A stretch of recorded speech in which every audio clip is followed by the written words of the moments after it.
The ink on the divorce papers hadn't even dried when Paxton threw the pen across the mahogany table. He didn't just want to leave her, he wanted to crush her. He looked at the woman who had stood by him for 5 years, wearing her frayed cardigan and scuffed sneakers, and told her she was an anchor, dragging him to the bottom of the ocean. He called her broke, ambitionless, and plain. He thought he was cutting off dead weight to finally soar. He had no idea that the dead weight he was discarding was the only reason his plane had ever left the ground. Paxton was about to learn that some people don't flaunt their wealth because they are too busy owning the sky. The conference room on the 42nd floor of the chaotic Manhattan high-rise smelled of stale coffee and aggressive cologne. Rain lashed against the floor-to-ceiling windows, blurring the gray skyline of New York City into a watercolor of gloom, mirroring the atmosphere inside. Paxton Walsh sat at the head of the table, checking his reflection in the dark screen of his iPhone. He adjusted his silk tie, a Hermes print that had cost more than his wife's entire wardrobe, and sighed theatrically. He checked the time on his Patek Philippe Nautilus, making sure the lawyer, Mr. Henderson, saw the gesture. "Are we done yet?" Paxton asked, his voice dripping with boredom. "I have a lunch reservation at Le Bernardin in 40 minutes. I'd hate to lose the table because Genevieve can't find a pen that works." At the far end of the table sat Genevieve. She looked small in the oversized leather chair. She was wearing a beige knitted sweater that had seen better days, jeans that were fading at the knees, and canvas sneakers. Her hair was pulled back in a messy bun, secured with a simple black elastic. To anyone looking at them, Paxton was the master of the universe, a rising star in private equity, and Genevieve was the mistake he had made in his 20s. "I'm reading the clause regarding the apartment, Paxton," Genevieve said softly. Her voice was steady, lacking the hysteria Paxton had secretly hoped for. He wanted tears. He wanted begging. He wanted her to acknowledge that without him, she was nothing. "The apartment is mine, Jen," Paxton snapped, leaning forward. "I paid the mortgage. I paid the maintenance fees you paid for." "What? The groceries? Sometimes? Just sign the waiver. You get the lump sum we agreed on, which, frankly, is charity considering you've contributed 0 to my net worth and you walk away." Mr. Henderson cleared his throat awkwardly. "Mrs. Walsh, the settlement offer is quite final. Mr. Walsh is offering you $50,000 to vacate the premises by the 1st of the month and waive all claims to future earnings or spousal support." $50,000. In New York City, that was barely breathing room, but Paxton knew she would take it. She hated conflict. She hated the flash and the noise of his world. "You're doing this because of Tiffany, aren't you?" Genevieve asked, finally looking up. Her eyes were a piercing green, the only sharp thing about her soft demeanor. Paxton scoffed, leaning back and crossing his arms. "I'm doing this because I've outgrown you, Genevieve. Look at you. Look at me." He gestured to his bespoke suit. "I'm closing deals with Fortune 500 companies. I need a partner who fits the part. Someone who can host a gala, not someone who thinks dressing up means wearing a clean t-shirt. You're stagnant. You're broke, General. Not just financially, but spiritually. You have no drive." "Drive," she repeated, tasting the word like it was sour milk. "Yes, drive. I need someone who understands the value of $1 and how to multiply it. You're content with mediocrity. It's embarrassing." Paxton stood up, buttoning his jacket. "Tiffany isn't the reason. She's just the wake-up call. She runs her own PR firm. She drives a G-Wagon. She matches my energy. You're just..." "There." Genevieve looked at the papers. For a fleeting second, a strange expression crossed her face. It wasn't sadness. It wasn't anger. It looked almost like pity. "Okay, Paxton," she said, picking up the pen. "Okay?" He blinked, surprised by the sudden capitulation. "If you think I'm holding you back, I'll let you go."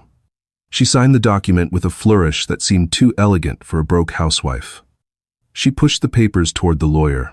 "I don't want the 50,000. Paxton laughed, a harsh, barking sound. "Don't be a martyr, General. You can't afford to be proud. How are you going to live? Go back to that little Etsy shop of yours? Selling painted rocks?" "I'll figure it out," she said, standing up. She picked up her canvas tote bag. "I always do." "Suit yourself," Paxton sneered. "Just make sure your stuff is out of the penthouse by Friday. Tiffany wants to redecorate. She says the energy is too depressing in there." Genevieve walked to the door. She paused with her hand on the brass handle. She didn't look back. Good luck with the merger, Paxton. I heard the Sterling Group is notoriously difficult to please. Paxton froze. He hadn't told her about the Sterling Group deal. That was the biggest deal of his career, a takeover that would launch him into the 8-figure club. How did she know? I read it in the paper, she added quickly, as if reading his mind, before slipping out the door. Paxton shook his head, dismissing the momentary unease. She reads the Financial Times? Please. She probably saw the logo on my iPad. He turned to his lawyer, a shark-like grin spreading across his face. It's done. I'm free. He walked out of the office and into the elevator, checking his phone. A text from Tiffany popped up. Did the deadweight drop? Dinner at Nobu tonight to celebrate? Paxton typed back. Signed, sealed, delivered. Order the most expensive steak they have. He didn't know it yet, but he had just signed away his safety net. 3 months had passed since the divorce was finalized. For Paxton, life was a blur of high-end restaurants, bottle service at marquee clubs, and the intoxicating rush of unchecked freedom. Tiffany was exactly the kind of ornament he had always wanted. She was loud, she was flashy, and she demanded attention. He loved the way men looked at him when she walked into a room on his arm, dripping in the jewelry he had bought her on credit. He ignored the mounting American Express bills. He was Paxton Walsh. The Sterling Group deal was approaching, and once that commission hit, the debt would vanish like smoke. It was a Tuesday afternoon when Paxton saw her again. He was walking down Fifth Avenue with Tiffany, heading toward Tiffany & Co., a destination she found amusingly eponymous, to look at engagement rings. It was raining again, a cold, biting drizzle that made the city feel hostile. Ugh, this weather is hideous, Tiffany complained, pulling her faux fur coat tighter. We should have taken the car, Paxton. The driver was 5 minutes away, Tiff. Walking builds character, Paxton joked, though he was annoyed that the rain was spotting his Italian loafers. They were waiting at a crosswalk when a bus pulled up, splashing a murky puddle onto the sidewalk. The doors hissed open, and a crowd of commuters spilled out. Gross, Tiffany muttered, stepping back. And then Paxton saw her. Genevieve. She was stepping off the bus, struggling with 2 large, reusable grocery bags that looked heavy. She was wearing a yellow raincoat that was at least 3 sizes too big, and rain boots that were covered in mud. She looked exhausted. Her hair was wet, plastered to her forehead. Paxton felt a surge of vindication so potent it almost felt like a drug. Look, he whispered to Tiffany, nudging her. Look who it is. Tiffany squinted. Who? The bag lady? That is my ex-wife. Tiffany gasped, covering her mouth with a manicured hand. No way. That? Oh my God, Paxton. You literally saved your life. She looks like she's about to ask us for change. Paxton couldn't resist. The light was still red. He stepped forward, blocking Genevieve's path as she tried to navigate through the crowd. Genevieve, he called out, his voice booming with false conviviality. She stopped, looking up. Rainwater dripped from the brim of her hood. She blinked, her green eyes widening slightly. Paxton. Hello. Caught in the rain? He gestured to the bus as it roared away, spewing exhaust. I see the private transport isn't treating you well. It gets me from A to B, she said simply, shifting the weight of the bags. And where is B these days? Paxton smirked. Still painting rocks? Actually, Genevieve said, her voice calm. I'm doing some consulting work. Research. Mostly. Research? Tiffany chimed in, stepping up beside Paxton and linking her arm through his possessively. Like, for a library? She laughed, a high, tinkling sound that grated on the ears. Hi, I'm Tiffany. I've heard so little about you. Hello, Tiffany, Genevieve said politely. I'm sure Paxton has been very busy. Incredibly, Paxton bragged. We're actually looking at rings. And next week, we're flying to Aspen. The Sterling Group Summit. I'm finally closing the big one, General. I'm going to be a partner by Christmas. He watched her face for a reaction. He wanted envy. He wanted her to look at Tiffany's designer coat and his tailored suit and feel the weight of her own poverty. Genevieve just nodded. Aspen, the Wintershell Summit, right? How do you know the name of the summit? Paxton frowned. I keep up with the news, Paxton. You know that.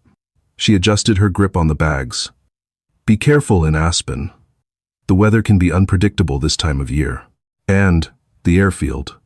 The crosswinds are tricky for smaller jets. Paxton laughed incredulously. I think the pilot can handle it, General. We aren't flying coach. We're chartering a Learjet. Of course, she said. Well, I have to go. My client is waiting for these. She gestured to the bags. What's in the bags, Jen? Paxton asked, peering closer. Cleaning supplies? Are you cleaning houses now? She looked down at the bags. Something like that. Cleaning up messes. Here, Paxton said, reaching into his pocket. He pulled out a $20 bill. Take a cab for the rest of the way. Seriously, it's embarrassing to see you like this. Genevieve looked at the money in his hand. For a moment, the air between them crackled with tension. Tiffany stifled a giggle. Genevieve reached out, took the bill, and slowly tucked it into Paxton's breast pocket. Keep it, Paxton, she said softly. You're going to need every penny where you're going. Before he could respond to the cryptic remark, she turned and disappeared into the throng of pedestrians, a splash of yellow in a sea of gray. What a weirdo, Tiffany said, shaking her head. She's totally bitter. Totally, Paxton agreed, patting his pocket where the $20 bill still sat. But as they walked into the warmth of Tiffany & Co., a cold knot of anxiety formed in his stomach. You're going to need every penny. Why did she sound like she knew something he didn't?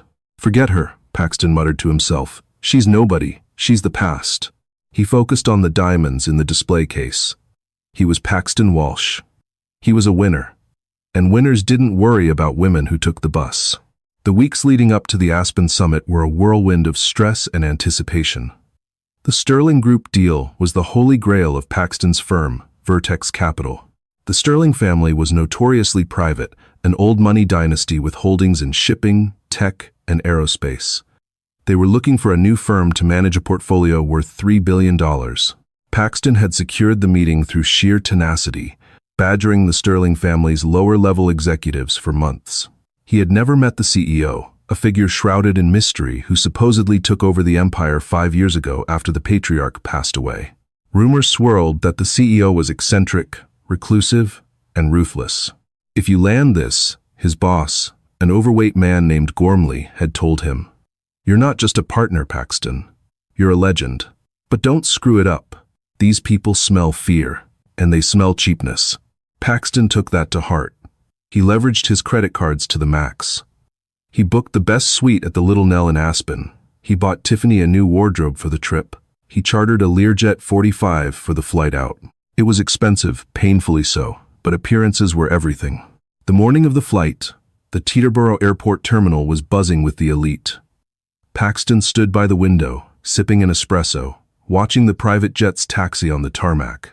"There she is," he said, pointing as the sleek Learjet was towed into position. "Not bad, huh?" Tiffany didn't look up from her phone. "Babe, the Wi-Fi better be fast. I need to live stream the takeoff." Suddenly, the atmosphere in the private terminal shifted. Conversations stopped. Heads turned. Even the ground crew outside seemed to pause in their tracks. Descending from the clouds like a silver bird of prey was a monster of a machine. It wasn't a Learjet. It wasn't even a standard Gulfstream. "Holy," Paxton breathed. It was a Bombardier Global 7500, the pinnacle of long-range business jets. It was massive, sleek, and painted in a custom matte midnight blue with silver accents. It dwarfed the other planes on the tarmac. "Whose is that?" Tiffany asked, finally looking up. "It's huge." "That," Paxton whispered, "is a $100 million aircraft. That's a flying palace. That belongs to a head of state or a billionaire." The massive jet taxied smoothly, coming to a halt not far from where Paxton's modest Learjet sat. The contrast was humiliating. The Learjet looked like a toy car next to a tank. "Maybe it's the Sterling CEO," Paxton mused, his heart racing. "They're supposed to be in Aspen for the summit." "Go introduce yourself," Tiffany urged, pushing him. "Network, babe. You can't just walk up to a Global 7500. "Tiff," Paxton snapped. "Security will tackle you." He watched, transfixed, as the stairs of the massive jet automatically unfolded. A team of flight attendants in crisp Navy uniforms descended first, laying out a literal red carpet on the wet tarmac. A black SUV with tinted windows rolled up to the plane's stairs immediately. Look at the tail number, Paxton squinted. N1SG. SG, Paxton muttered. Sterling Group? It has to be. The door of the jet opened fully. Paxton held his breath, waiting to see the titan of industry he was desperate to impress. He expected an old man in a suit, or perhaps a tech bro in a hoodie, but no one came out. Instead, the pilot, a distinguished man with silver hair and 4 gold stripes on his epaulets, walked down the stairs and stood by the SUV. He opened the back door of the car. A woman stepped out of the car. She was wearing oversized sunglasses, a trench coat that looked like it was cut from clouds, and a scarf that trailed in the wind. She didn't look like a business tycoon. She looked like a movie star. She paused at the bottom of the stairs, handing a bag to the pilot. The pilot, Captain Harrison, Paxton noted from the embroidery on his jacket, bowed his head respectfully and laughed at something she said. It was a familiar, warm interaction. "Who is she?" Tiffany asked, jealous. "I don't know," Paxton said, straining his eyes. "A mistress? A daughter?" The woman turned slightly, catching the light. For a split second, Paxton felt a jolt of recognition. Something about the posture. Something about the way she held her head. But then she turned away, ascending the stairs of the Global 7500 with the grace of a queen boarding her throne. The door sealed shut. The massive engine spooled up, a deep, earth-shaking hum that vibrated the glass of the terminal. "Come on, Mr. Walsh," the pilot of his chartered Learjet called out, breaking Paxton's trance. "We need to clear out before the big boy blasts us with jet wash." Paxton followed Tiffany toward their small plane, but he couldn't stop looking back at the midnight blue giant. N1SG, he repeated to himself. He boarded his cramped jet, buckling his seatbelt. He felt small. He felt poor. And for some reason, he felt that same cold knot of anxiety he had felt on Fifth Avenue when Genevieve had given him the $20. "Champagne?" the flight attendant asked. "Double," Paxton said. "I have a feeling this is going to be a long weekend." Aspen, Colorado, greeted them with a wall of white. The descent into the valley had been treacherous. The small Learjet had bucked and swayed in the crosswinds, causing Tiffany to spill her mimosa and scream twice. Paxton had gripped the armrests until his knuckles turned white, his mind flashing back to Genevieve's warning on the street corner. The crosswinds are tricky for smaller jets. How did she know? The question nagged at him like a splinter. When they finally taxied to the private hangar, Paxton's anxiety spiked again. The massive midnight blue Global 7500 was parked in the premier spot, hooked up to ground power, looking like a sleeping beast. A fleet of black Cadillac Escalades surrounded it, men in earpieces moving with military precision. "Who is that?" Tiffany whined, shivering in her thin leggings as they stepped onto the snowy tarmac. "They're taking up all the space." "Quiet, Tiff," Paxton hissed. "That's power, real power. Try not to stare." They took the courtesy shuttle to the Little Nell, the only 5-star, ski-in, ski-out hotel in Aspen. Paxton had stretched his credit limit to the breaking point to book a junior suite, hoping the address would impress the Sterling executives. The lobby was a warm, golden-lit haven smelling of pine, expensive leather, and wood smoke. Paxton strode to the reception desk, slapping his platinum Amex on the marble. "Paxton Walsh, checking in." The concierge, a young man with a flawless smile, typed for a moment and then frowned. "Ah, Mr. Walsh, yes. We have you in, room 204. A lovely courtyard view." Paxton froze. "Courtyard? I booked a mountain view suite. I need the balcony facing the slopes. I'm afraid we had to reallocate some inventory due to a VIP buyout of the top 2 floors," the concierge said apologetically. "We are fully committed." "A buyout?" Paxton's voice rose. "Do you know who I'm here to meet?" "The Sterling Group. I need to look the part." The concierge lowered his voice, leaning in. "Mr. Walsh, the Sterling Group is the one who bought out the penthouse in the floors below. The CEO requires absolute privacy. Her security team locked down the best suites 3 months ago." "Her. The CEO is a woman?" Paxton asked, surprised. He had assumed the successor was a son or a nephew. "Yes, sir. Very private. Very specific tastes." The concierge slid the key card across the desk. "Enjoy your stay." Paxton grabbed the key, fuming. He walked past the bar, where captains of industry were sipping 20-year-old scotch. He felt like an imposter. He dragged his Rimowa suitcase toward the elevator, Tiffany trailing behind him, complaining about the lack of bellboys. That evening, the welcome mixer was held in the hotel's private ballroom. This was it. The proving ground. Paxton dressed in his tuxedo, checking his reflection. He looked good, sharp, successful. He gave himself a pep talk in the mirror. You are a partner at Vertex. You generated $4 million in revenue last year. You belong here. He didn't mention to his reflection that he was currently carrying $80,000 in credit card debt and paying alimony to a woman he despised. The ballroom was glittering with chandeliers and filled with the murmur of billionaires. Paxton worked the room, clutching a crystal tumbler of whiskey. He saw faces he recognized from the Wall Street Journal. There was the CEO of Techstar. There was the founder of Redline Shipping. And then, a hush fell over the room. The double doors at the far end swung open. Security guards in black suits stepped in first, scanning the crowd. Is that her? Tiffany whispered, clutching Paxton's arm. The Dragon Lady? A woman entered. She was surrounded by a phalanx of advisors, so it was hard to see her clearly.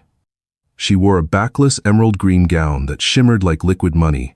Her hair was styled in an elegant, intricate updo. She moved with a fluidity that commanded attention without demanding it.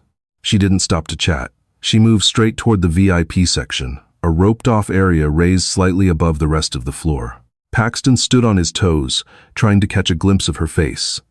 He saw the back of her neck, the flash of diamonds at her throat.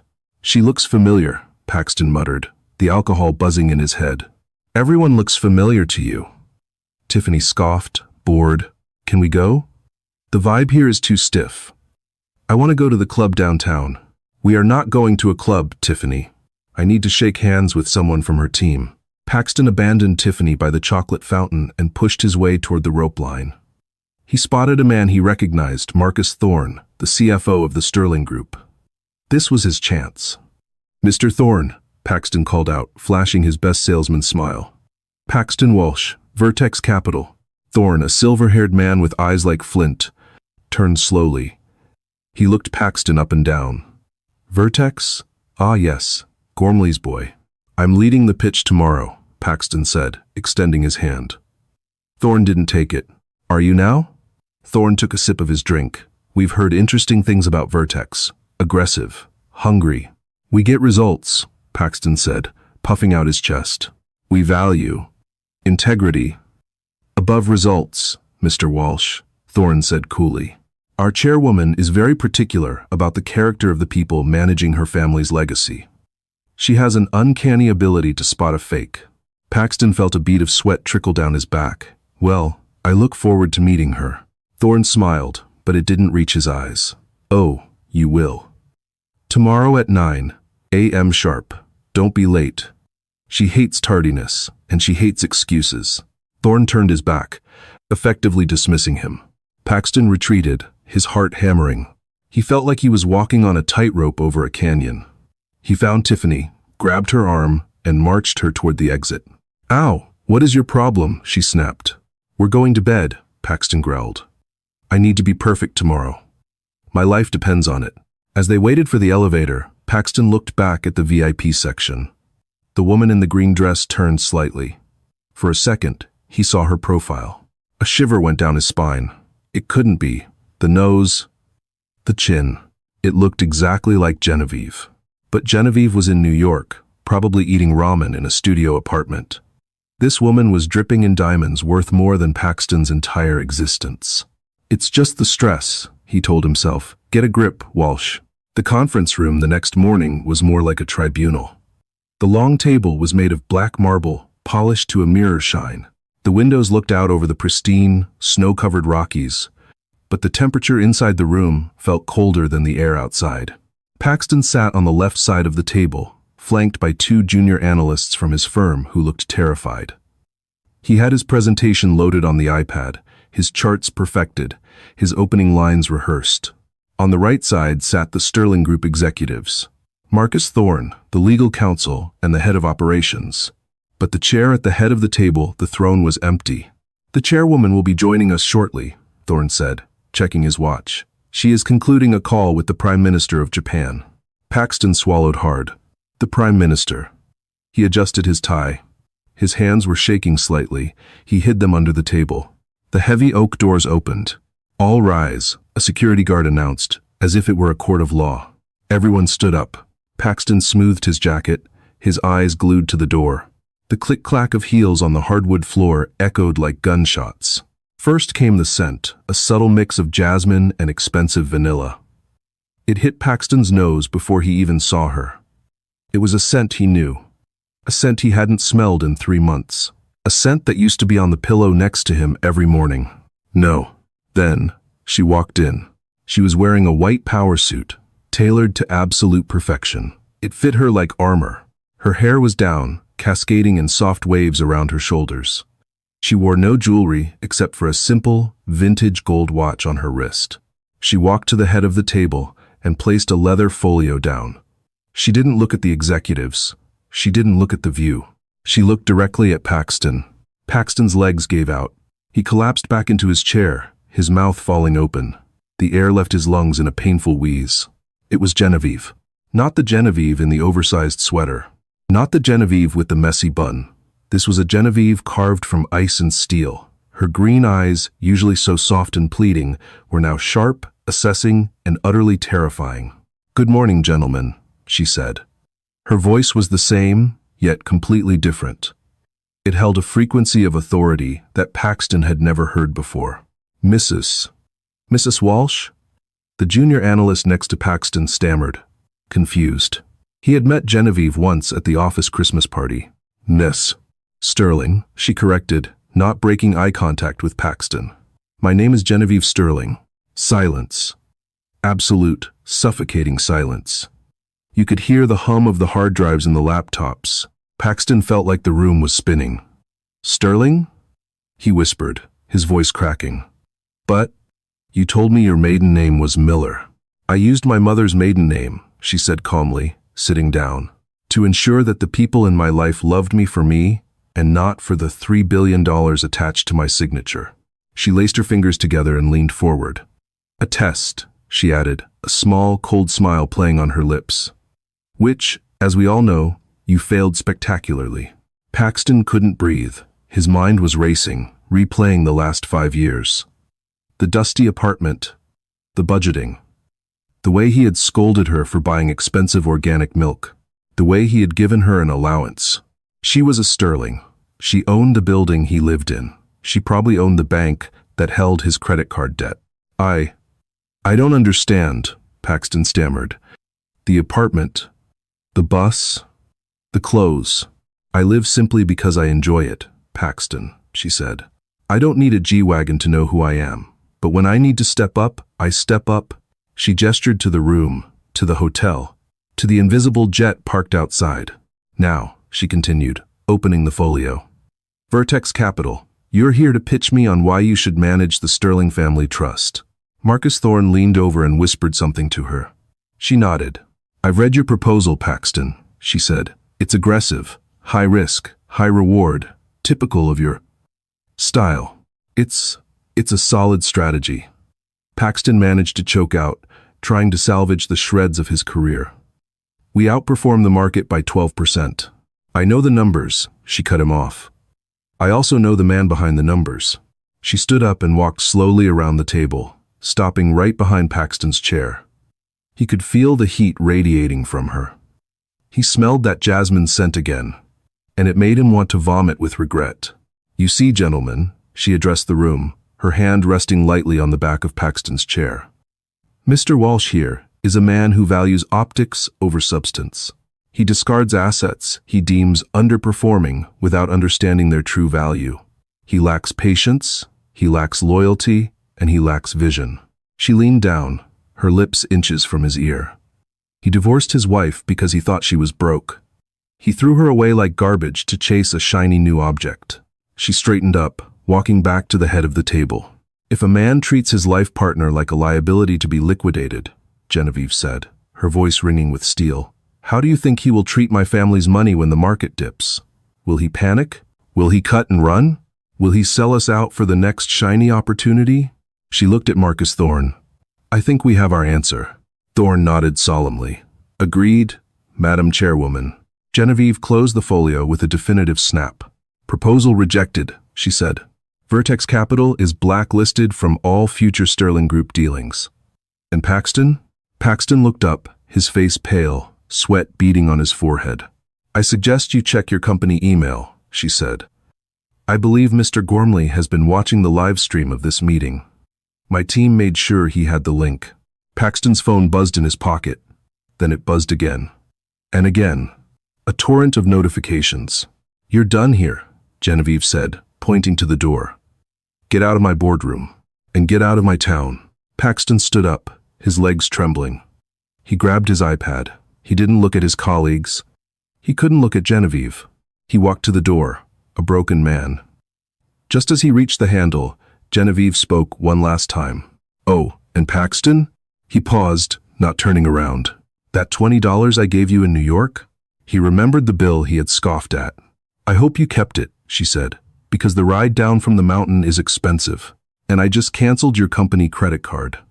Vertex is a subsidiary of a bank I acquired this morning. The blood drained from Paxton's face. He opened the door and stumbled out into the hallway, the sound of his own destruction ringing in his ears. The hallway outside the boardroom felt endless, a tunnel of shame stretching out before Paxton. His phone was vibrating so violently in his pocket, it felt like a second heartbeat. He finally pulled it out. Incoming call. Gormley. Paxton stared at the screen.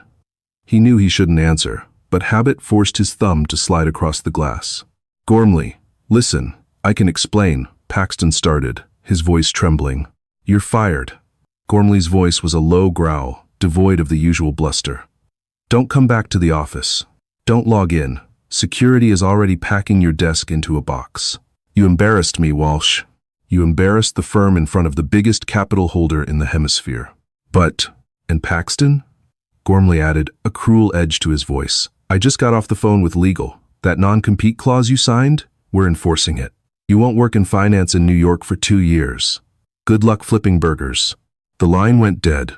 Paxton leaned against the wall, sliding down until he hit the floor. He was hyperventilating, blacklisted, unemployed, broke. He needed to get to the room. He needed to get Tiffany. They had to leave before. He scrambled up and ran to the elevators, ignoring the strange looks from the hotel staff. When he burst into the suite, he expected to find Tiffany lounging on the bed, scrolling through Instagram. Instead, the room was a whirlwind of activity. Suitcases were open. Tiffany was throwing clothes into them with frantic speed. Tiff! Paxton gasped, loosening his tie. We have to go. Something bad happened. The deal. It didn't go through. Tiffany didn't look up. She was shoving her beauty products into a bag. I know. Twitter is blowing up, Paxton.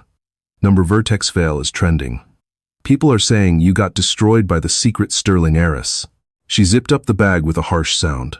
She finally turned to look at him, her eyes cold and calculating. You told me you were going to be a partner, she said, her voice dripping with accusation. You told me you were rich. I will be, Paxton pleaded, grabbing her arm. This is just a setback. I can fix this. We just need to get back to New York and regroup. Tiffany shook his hand off as if he were contagious. There is no we, Paxton. I checked the credit card you gave me for the spa this morning. I checked the one for room service. Declined. She picked up her phone. So, I made a call. Who did you call? Paxton asked, a sinking feeling in his gut. There was a knock at the door. It wasn't hotel security. It was Chadwick, a hedge fund manager Paxton knew from the club scene in Manhattan. Chadwick was older, balding, and notoriously sleazy, but he was worth $50 million. Ready, babe? Chadwick asked, leaning against the doorframe, smirking at Paxton. Chadwick? Paxton looked between them. What is this? An upgrade, Tiffany said cruelly. She grabbed her bags and walked toward the door. She paused next to Paxton, looking him up and down with the same disdain Paxton had shown Genevieve months ago. You're a liability, Paxton, she said, echoing his own words. And I don't date liabilities. She walked out, linking arms with Chadwick. Let's go, Chad. This room smells like failure. Paxton was left alone in the silent suite. He walked to the window. Down below, he saw Chadwick's car, a Bentley, pull up. Tiffany got in.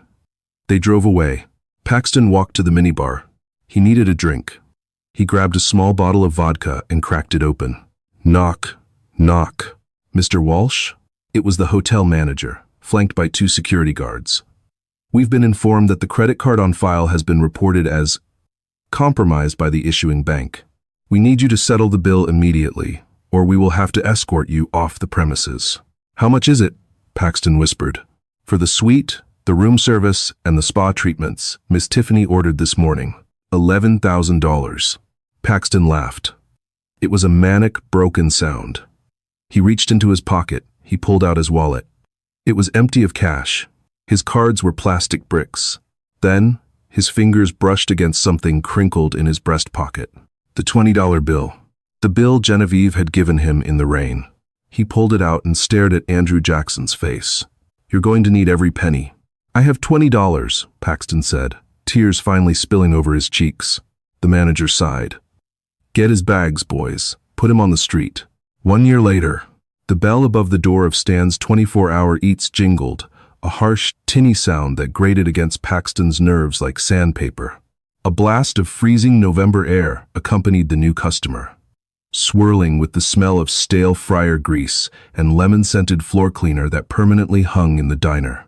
Paxton Walsh, formerly a partner track executive at Vertex Capital, formerly a resident of a Manhattan penthouse, and formerly a man who wore $3,000 suits, looked down at his shoes. They were non-slip, orthopedic black loafers issued by the diner, and they were currently covered in a splatter of darker-than-dark coffee. Hey, Hollywood, table 4 needs a wipe down. You deaf? The voice belonged to Stan, the owner of the establishment, a man whose neck was wider than his head and who managed the diner with the compassion of a prison warden. I'm on it, Stan, Paxton said, his voice flat. It was a voice he had cultivated over the last 12 months, a voice designed to be invisible. He grabbed the gray, damp rag from the bucket of sanitizing solution. His hands, once manicured and soft from gripping expensive pens, were now red, chapped, and calloused. A burn scar ran across the back of his left hand, a souvenir from a splash of hot oil 3 months ago. He hadn't gone to the doctor. The deductible on his catastrophic health plan was higher than his monthly rent. As he wiped the Formica table, scrubbing at a stubborn circle of dried ketchup, Paxton's mind drifted to the phantom limb of his past life. It had been exactly 365 days since the Aspen incident. The fall hadn't been a slide. It had been a cliff dive. The Sterling Group's blacklisting had been absolute. Genevieve hadn't just closed a door. She had poured concrete over the entrance. The non-compete clause Gormley enforced was airtight, barring him from any financial institution in the tri-state area. But it wasn't just the job, it was the debts. When the salary stopped, the lifestyle didn't just pause, it collapsed. The Audi was repossessed in front of a Starbucks. The collection agencies called so often he had to change his number twice. He had sold his Patek Philippe watch for pennies on the dollar to a pawn shop in the Bronx, just to pay the security deposit on a basement studio apartment in Astoria, a room with one window that looked out onto a brick wall and a radiator that clanged like a dying engine. Coffee, black. And don't fill it to the brim. I got shaky hands. The customer at table 4 grunted. It was Mr. Henderson, not the lawyer, just a retired sanitation worker who came in every Tuesday. Sure thing, Mr. Henderson, Paxton mumbled. He walked behind the counter, the smell of burnt bacon assaulting his senses. He picked up the pot. Yo, turn that up, a guy at the counter shouted, pointing his fork at the television mounted in the corner. It's the business report. I want to see if my lottery ticket stocks are tanking. Paxton reached up and pressed the volume button on the TV, his heart doing a strange, fluttery kick in his chest. He hated the business news. It was a window into a world he had been exiled from. It was like a starving man watching a banquet through bulletproof glass. The screen flickered, showing the sleek, glass interior of the New York Stock Exchange. The anchor, a woman with perfect hair and a predatory smile, turned to the camera. Breaking news in the world of global finance, she announced, her voice crisp. The Sterling Group has just closed the largest clean energy acquisition in history, a deal valued at $4.2 billion. But the real story isn't the money, it's the woman behind the checkbook. Paxton froze. The coffee pot hovered over Mr. Henderson's mug. The image on the screen cut to a live feed from a press conference in Geneva. Flashbulbs popped like lightning storms. A sea of microphones bristled at the front of the stage. And there she was, Genevieve.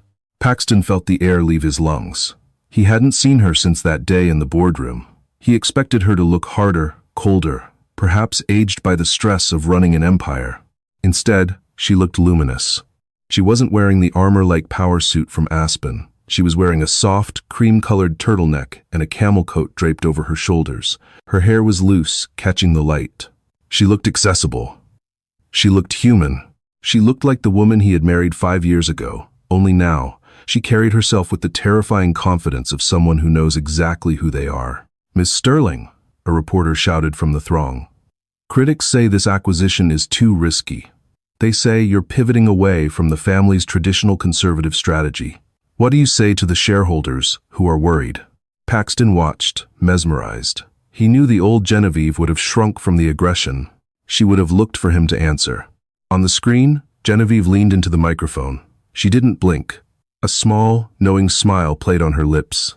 "Risk," Genevieve said, her voice echoing through the speakers of the diner, "is only a threat if you don't understand the asset. Too many people in this industry look at the surface.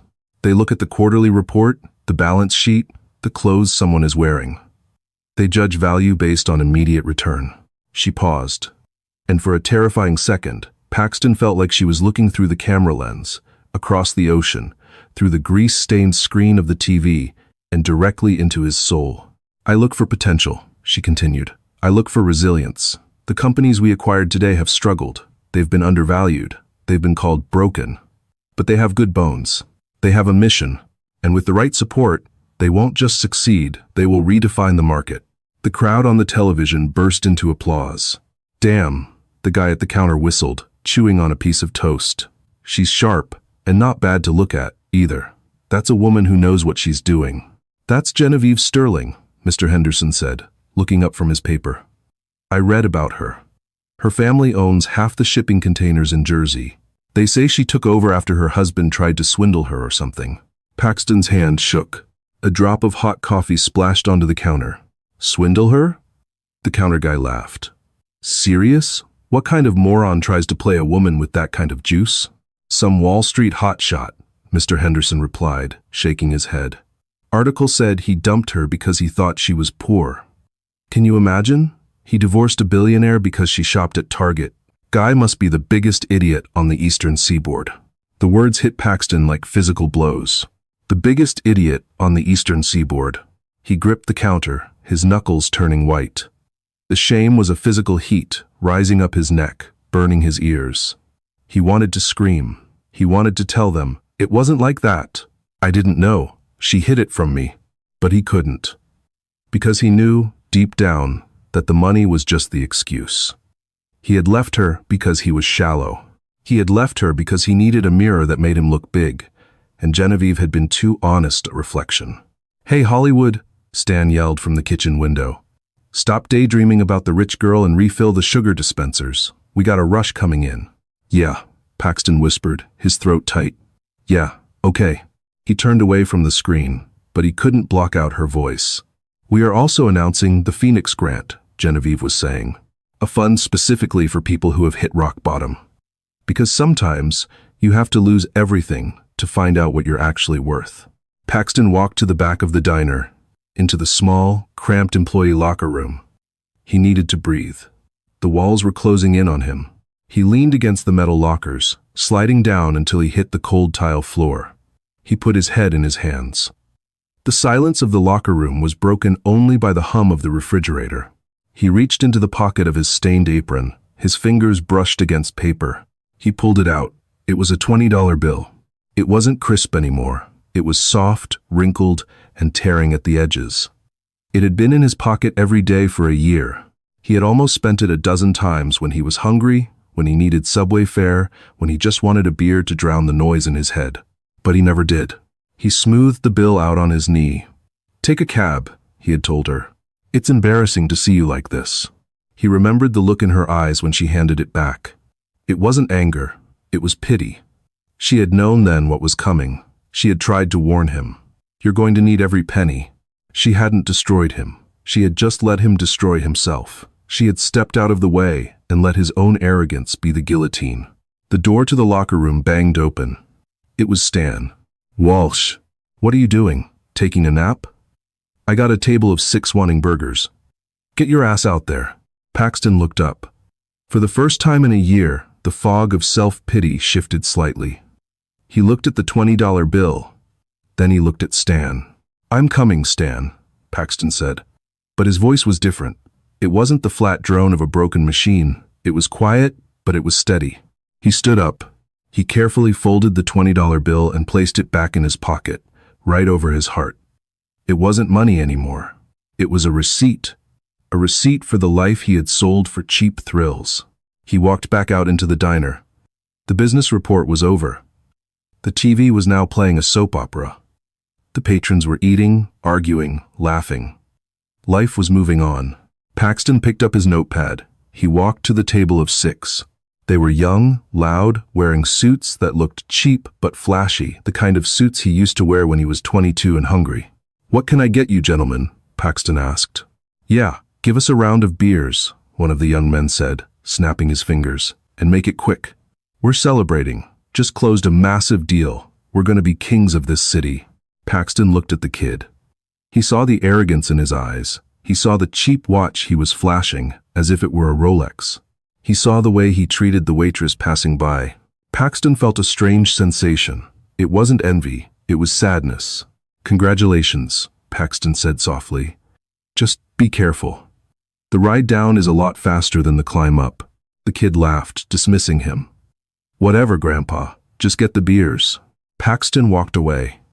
He went to the window and looked out into the night. The rain had started again, turning the neon lights of Queens into blurry streaks of color. Far above the gritty streets, above the din of the diner and the noise of the city, a plane was crossing the sky.